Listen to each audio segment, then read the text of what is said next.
Thank you for tuning in and welcome back to the Sandwich of Coherency. So lately, there's just been so much talk about violence and crimes across America, and I want to point out that the mainstream media is really having a go with it lately. All of a sudden, you see a mass amount of news reports on shooting incidents that are happening in local areas, reported nationally. Is it possible that the regularity of these things in the media has been there, and yet we only seem to recognize it after we hear about a tragedy that happens? Now, what's interesting is, as you hear about all of these tragedies, the media tries to portray it as these are standalone situations and there's nothing else like it happening. And that's not true.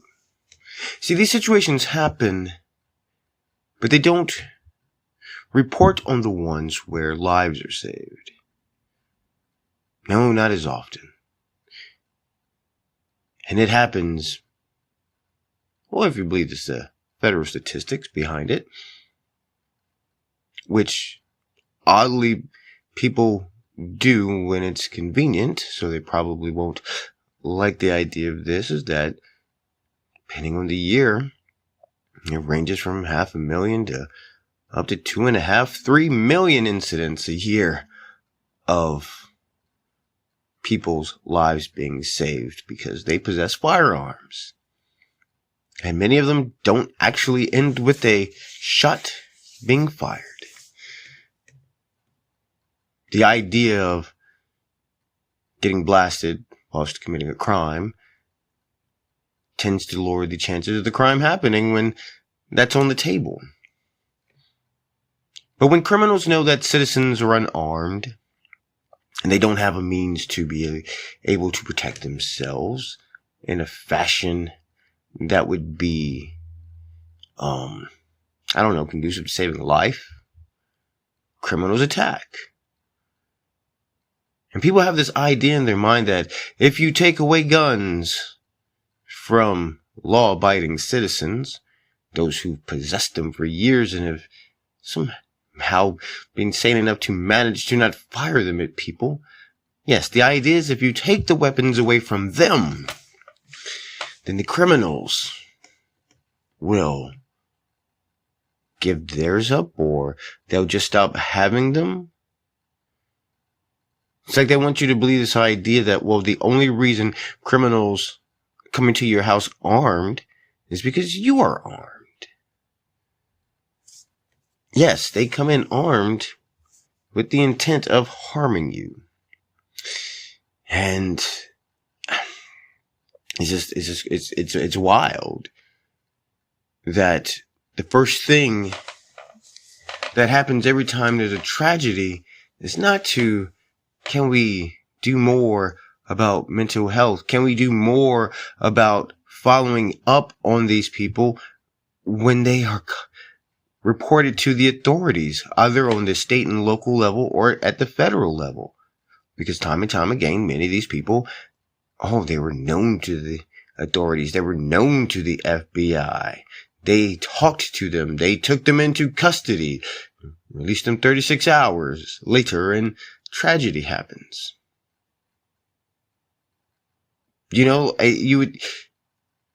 No, that's not what happens. The first thing they do is how do we take safety away from the law-abiding citizens?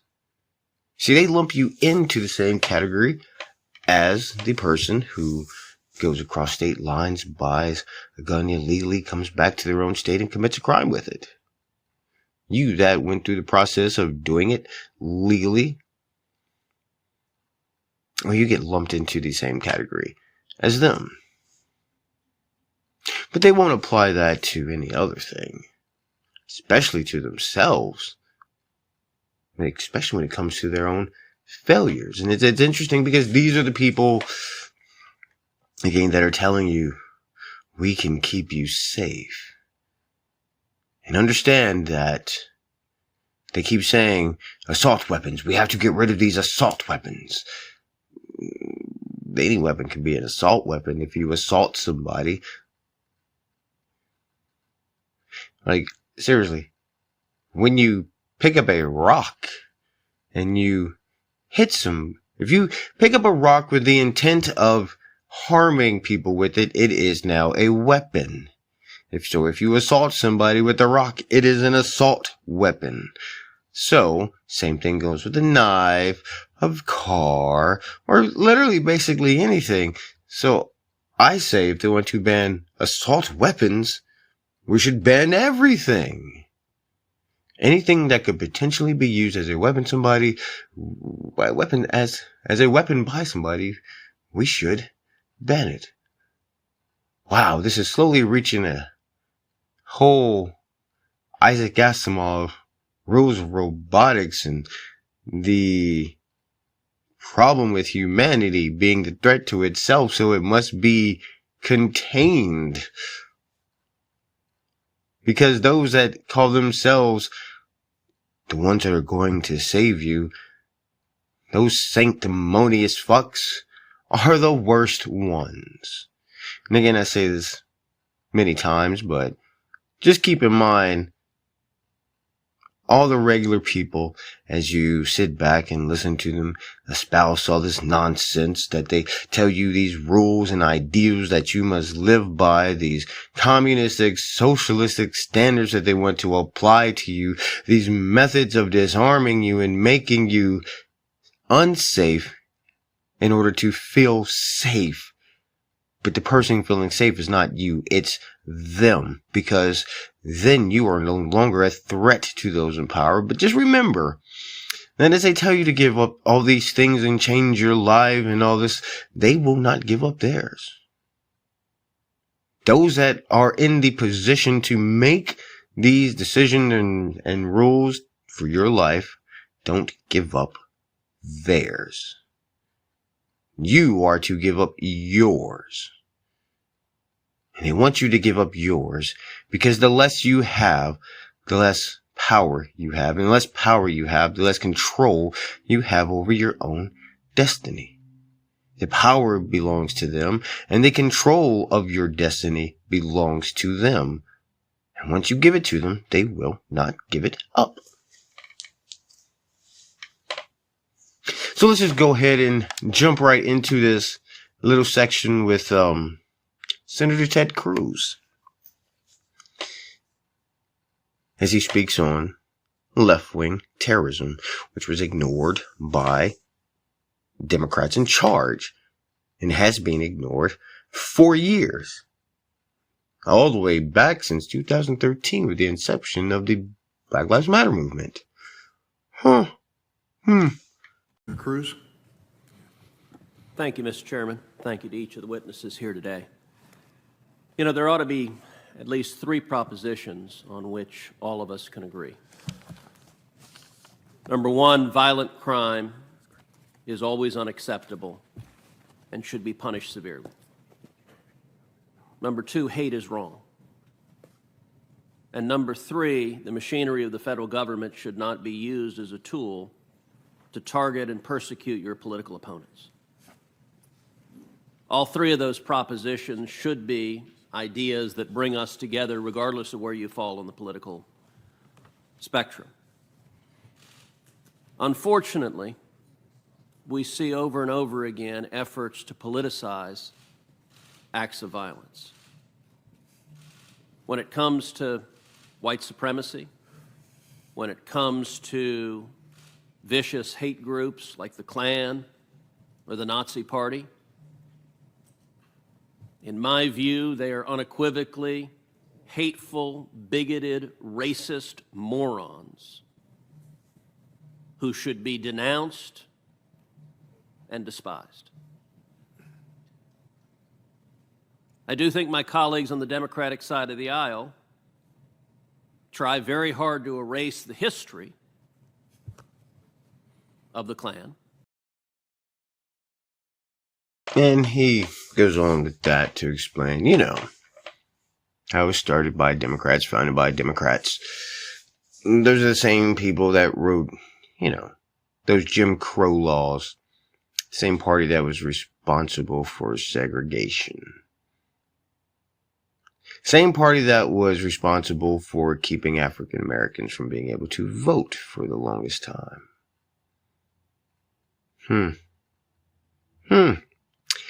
Yeah, they're the ones who also opposed the ratifications to the amendments.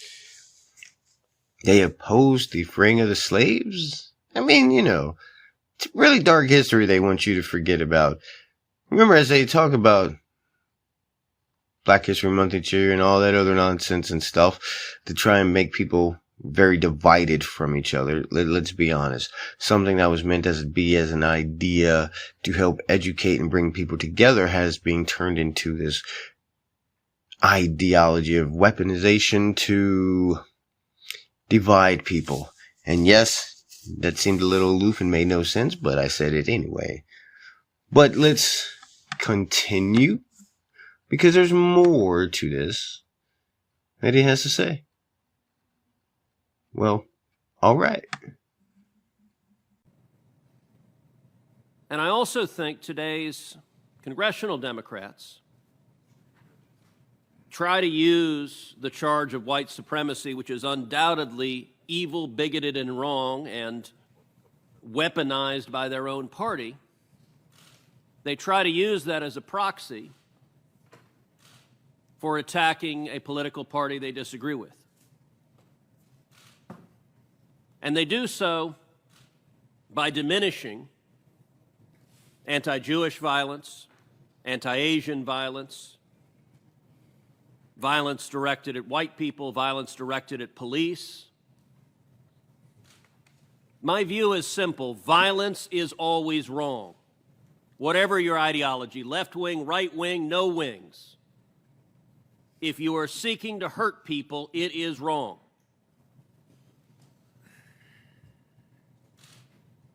Is violence from white supremacist extremist organizations a problem? Absolutely. As is violence from other hate groups. The Brooklyn subway shooter was a known black supremacist who called for racial violence.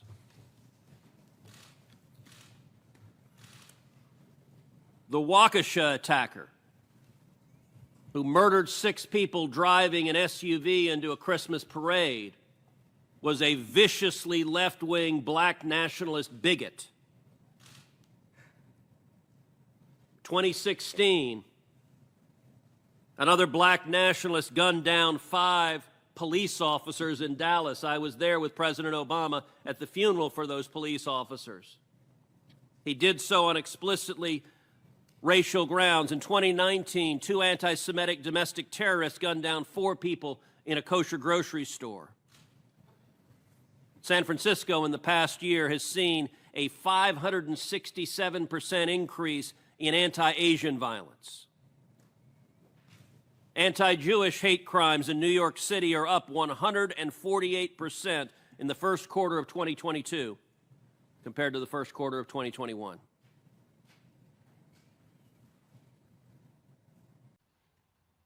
So, I mean, it's just, people are going to be mad and upset at hearing this. Going to be mad and upset that he brought those up. And the whole idea, and this is where we've come to with politics, is we need to sweep the suffering of certain groups under the table and forget about them, and we need to pick and choose which ones we want to. So it's a matter of which ones are the hot topic. Remember that whole anti-Asian violence that apparently was happening so frequently and so much that it was all over the news and all the time. And guess where'd it go? Oh, where did it go? Where did it go? See, it's just not the hot topic right now. So we can't go with that. We have to go back to the racisms with white people. It seems to pull a whole lot more. Because, why? Most of the violence that has actually been happening to the Asian people was happening from black people. And that didn't fit the narrative that they wanted to sell you. And that's the truth. Let's listen to this just a little bit more before we round this out. And then, of course, we have the violence of the Antifa riots and the Black Lives Matter riots that racked this country. As stores were looted, police cars were firebombed, people were assaulted, people were murdered. My colleagues on the Democratic side of the aisle sought to excuse, sought to apologize for, even went so far as raised money to bail out of jail the violent rioters committing these acts of violence.